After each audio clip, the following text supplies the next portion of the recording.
कौन है तू? हत्थे हथियार तो चेले के इंतकाम की अग वेख के भी पूछना है कि मैं कौन? मौत को लो इसलिए नहीं डरदा कि रब ने मारन तो बाद एक बारी फिर जिंदा करना है।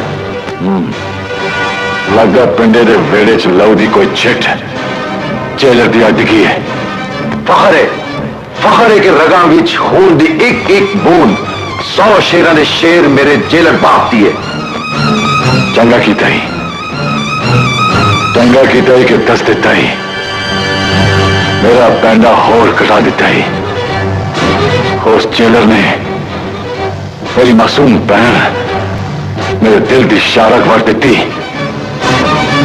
जवान पुत्र मार के ਉਹਦੇ ਲਈ ਇਹ ਸਜ਼ਾ ਹੋਰ ਵੀ ਇਬਰਤਨਾਕ ਕਿਉਂ ਨਾ ਬਣਾ ਦਿਆਂ।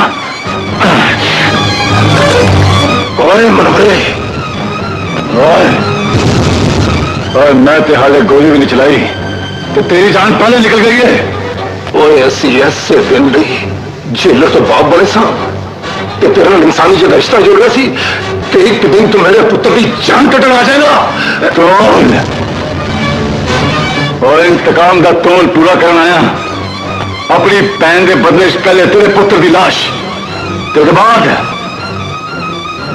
तेनू मारागा ते फिर चला गोली ते मार दे मेरा कला कला पुत्र मार दे। पर मेरी एक शर्त ही मैं पुत्र की लाश सीने लावा ते तू मैनू अपनी उस मरी हुई भैन का चेहरा विखाएगा जी मेरे पुत्र की मौत तो बाद जिंदा हो जाएगी। देख मनवरे भैन ते तेरी भी मरी सी पर रब दी सौ ती साडी भी मरी है। जे दिल तेरा चीरिया गया है ते जिगर साडा भी छेको छेक हो गया मनवरे। असी सौ खाने अपने पुत्र दे सिर दी अपनी जान दी कि असी तेरी भैन रानी नू ती कह के ओदे बादल बने और साडी जिंदगी दे हासे साडी जेलरी दी आकर साडा रोह दर्दवा वो कब्र से अपने नाल ही लै गई। तेरा पछतावा मेरे दर्द की दवा नहीं बन सकता। ले फिर सुन मनवरे तेरा दर्द भी मैं ते तेरे दर्द की दवा भी मैं।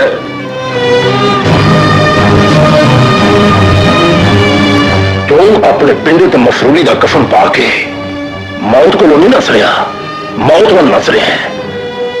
तेरी एक बहन गले च फांसी का फंदा लै के मर गई। जे तू कानून की गोली का निशाना बन गया ते तेरी दूजी बहन तेरी लाश ते बहन पा पा के मर जाएगी। तू क्या सी मनवरे कि साडा पछतावा तेरे दर्द की दवा नहीं हो सकता। ले फिर सुन साडे कीते हुए जुर्म का जुर्माना उदा कुफारा ही कि असी कानून के मुहाफिज होके कानून की एक इश्तिहारी की बहन नू इस घर की नूंह बनाने का ऐलान करने साहब जी।